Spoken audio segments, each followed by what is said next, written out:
Okay, welcome everyone. It's good to see everyone again. I've been kind of working late a few nights and kind of missed my window when I like to do this show, but maybe I should just not worry about that anymore and do the show anyway. Wanted to talk a little bit about, I had a question on my YouTube channel about GNU Cache or New Cache or what, GNU Cache. And I thought that the person asking was referring to some of the newer currencies that are becoming available that are more kind of almost open source currencies, such as Bitcoin. And it turns out that's not the case. New Cache is actually an accounting software. I have not downloaded it. I've looked at the website, which I think was put together in the late 90s. This is not the kind of thing I'm looking for when I'm looking at accounting software. Usually when I'm looking for accounting software, I'm looking for a very nice website, very clean, very professional, because I want this kind of professionalism with any kind of software that has anything to do with my money. But it kind of got me thinking about Bitcoin is a big thing now, and I'm going to kind of put a disclaimer on this right away that this is my opinion. This is not any sort of professional statement. It is simply my opinion about currency. I have had the opportunity to live in Germany at the time of the reunification of West and East Germany. We got there just after the unification happened, and right when they were switching East German currency for West German marks.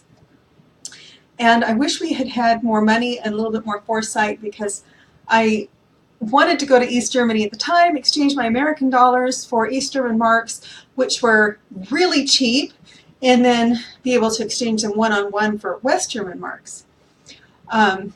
East German money wasn't worth very much at the time. West German money was very close to the US dollar. It was about worth about 75 cents was a mark.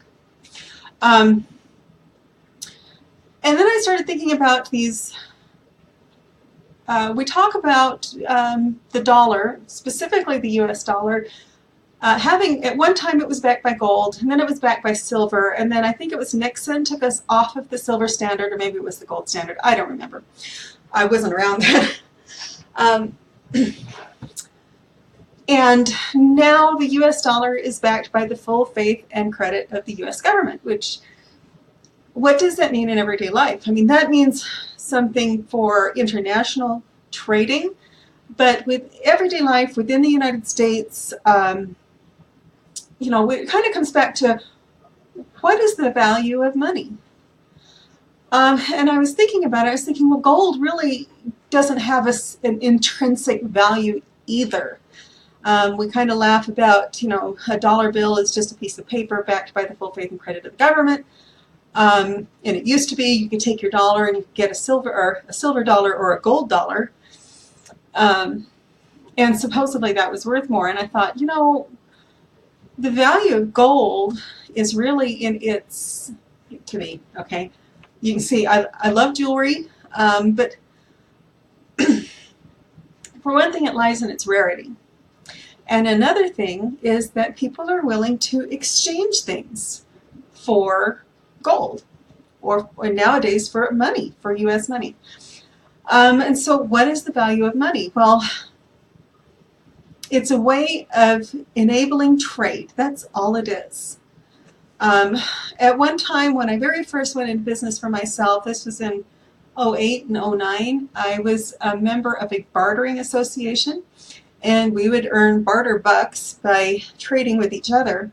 But those barter bucks were worth nothing outside of this bartering organization, so it really dropped the value of that alternate currency because it wasn't worth very much. I met a wonderful hairdresser through doing that. I met my esthetician through doing that. But the things that I actually, truly, really needed, at one point I needed a new laptop or a new PC, and I needed monitors, and I needed IT support. And those people were not participating, and they didn't want to trade what they had had to purchase for dollars. They didn't want those traded into barter bucks because the barter bucks weren't worth anything. They were just a means of exchanging services, is all they were. So anything that was a hard asset could not be purchased with barter bucks. And it was really kind of eye-opening because I started out really liking it. I was networking with a lot of people. I did get a few US dollar clients through it, but at the same time, it really kind of opened my eyes to how important having a stable currency is, because the barter bucks were not stable, and if you wanted to get your hair cut and your hairdresser didn't accept them, you were just out of luck. If she wasn't in that same network, there was nothing you could do. You'd have to cough up real dollars. Kind of the same thing with Bitcoin. Bitcoin has a high value, at least on paper. I think it's tagged to the price of gold, but not everyone accepts it. I don't accept it. I don't know any place. I know there's places out there that take Bitcoin, and I know that a lot of people like to use it for less traceable transactions on the dark web. I personally, in my business and my personal life, I have very little use for Bitcoin. Because really what it comes down to is that the value of your money is worth what you can purchase with it. We talk about purchasing power. I kind of value my money at how many hours do I need to work to do this. If I want to go out for a very, very nice dinner with my friends, and friends, I would like to go out to dinner, it's worth, I have to work for an hour for that. If I want to take my kids out to dinner, it's worth an hour of my time. That's what my hourly rate is. It's I don't really use one, but I know that if I work an hour, there's a lot that I can do in that with the money that I earn from that. Back when I first started working, when this will date me, the minimum wage was $3.35 an hour. I was working for McDonald's, but for about an hour's worth of work, I could purchase a dinner. This is the way it was.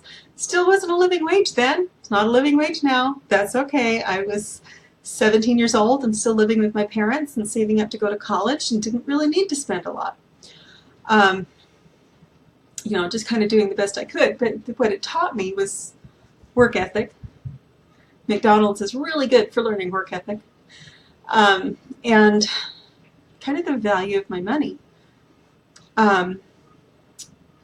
Now, like I said, I've worked with alternative currencies before. One of the most eye-opening ones for me was not the barter bucks, and it's not Bitcoin because I have very little to do with that. It was going overseas, living for 3 years in Germany. I lived in the Würzburg area, or Würzburg is how it's properly pronounced. And as an American, I was with the military. I am not a veteran, so hopefully no one's thinking that I am.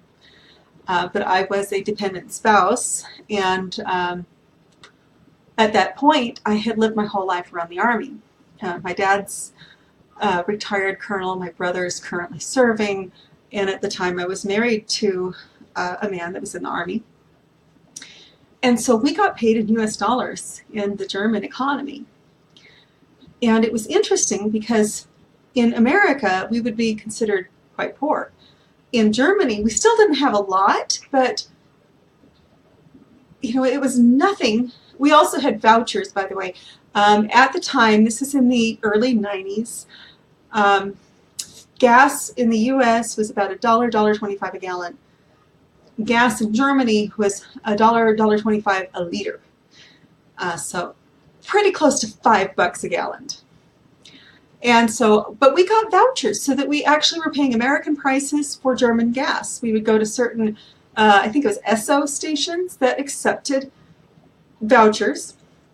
And it was a certain brand, and they accepted them throughout the nation. Excuse me. It may have been throughout Europe, I don't know. But we could pay for our gas with vouchers, and so we're kind of living an American lifestyle. Nothing. West Germany is about the size of Oregon. Both Germanys together are about the size of Montana. And I always laugh that they think that we should raise the price of gas in America to $5 or more a gallon. And I'm like, all of Germany, all of Europe would fit in Texas. They have no clue about these wide open spaces we have here. So it was nothing for me to get in the car and drive 2 or 3 hours to Kaiserslautern or to Frankfurt or to Munich or to, it's 8 hours to Berlin. It was nothing. It was nothing. We did that all the time. And I remember getting in the car one day and my landlord asked me where I was going, and I said, Kaiserslautern. What? You're driving all the way to Kaiserslautern? I guess that's where the idea that for Europeans, 100 miles is a really long way, and to Americans, 100 years is a really long time. It's just a matter of perspective. And I think it's the same way with currency. And I know I'm ranting a little bit.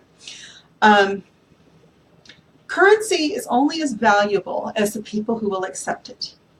I'm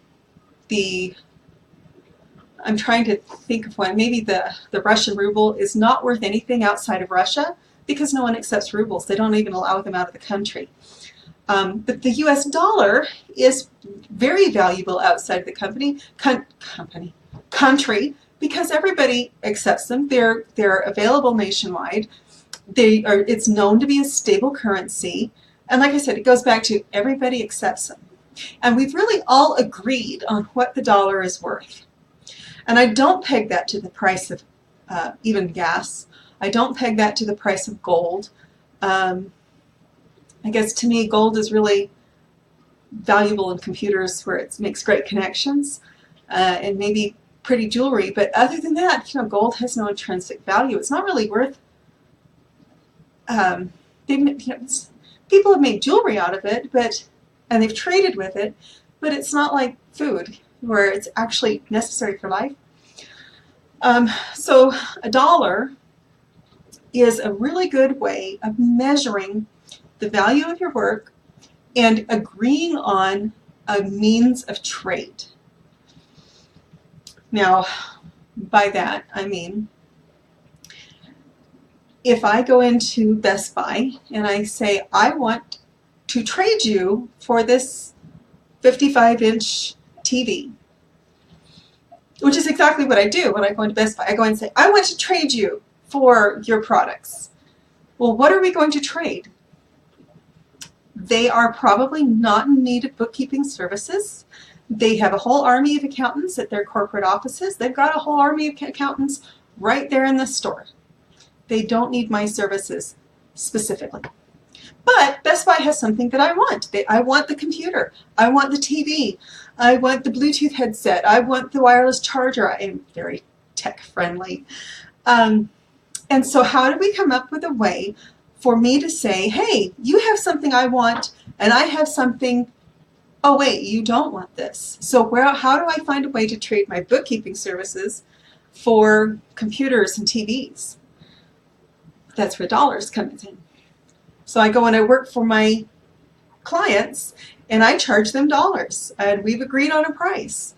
And I take those dollars, that's just a medium of exchange between me and my clients, and then I can take those over to Best Buy and say, I have $300 and I want that TV. And they say, that's great, we'll be happy to do that for you. That is what currency is. Everything else, I know economists just love to make things really difficult, and I know that when we get into international trade, it gets a little bit more muddy, but what it really comes down to is, how do you decide if you have a TV and I have something else and then you don't want it? How do we have some way of finding something that everybody wants to have more of, that everybody will accept in a trade? The answer was money, and kind of started with the Chinese. So the problem with alternative currencies is that not everybody accepts them. again, I'm going to go back to kind of the barter bucks thing. I have a bunch of barter bucks and I need, I want the TV at Best Buy. My barter bucks are valueless because Best Buy doesn't take them. They take American dollars. At least the one here in American Fork takes US dollars. I don't know if Best Buy is outside of the US, so I'm going to kind of stick to that. They want US currency. They don't want barter bucks. They don't want Bitcoin.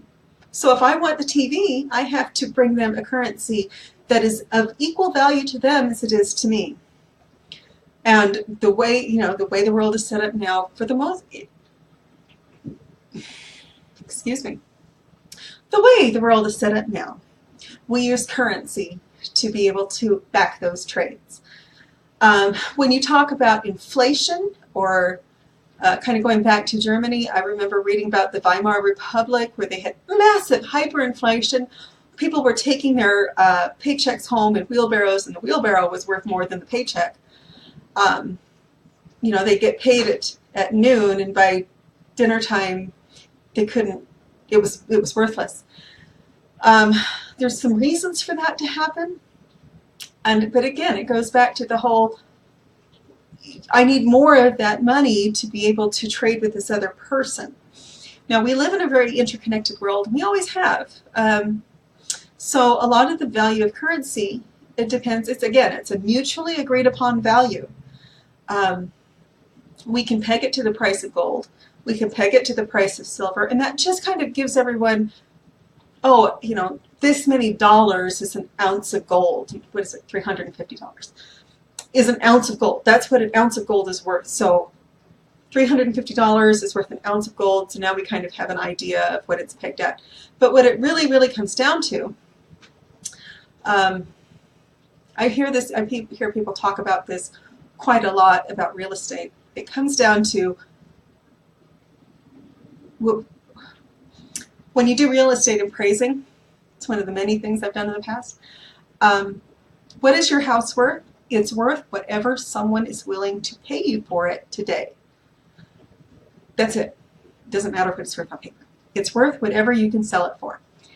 What is my computer worth? In the end, it's worth what I can sell it for today. What's my car worth? It's worth what I can sell it for. I don't know what that actual value is till I go to try to sell it, and that might affect my pricing. I might look and see what other vehicles the same year, make, and model are going for. I might talk to people about, oh yes, I put a new Bluetooth module in my Cruise so that I can stream music over Bluetooth. That might raise the value to someone a little bit. But that's really what it comes down to. Money is the same way. What is a dollar worth? It's worth what you can buy for $1. It's worth what someone else will give you. It's worth, $1 is worth more to someone who earns less than it is to someone who earns more. It's just worth whatever it is you can trade for. That's what it's worth. So I'm not especially in favor of alternative currencies, although if you have a network of people that it works for you, great, go for it. But like I said, I've tried it, and it kind of sort of worked out for me for about 6 months. And then I was right back to the dollar because I know that that's accepted everywhere. That's just my kind of rambling thoughts on that. Have a wonderful evening, and I'll talk to you soon.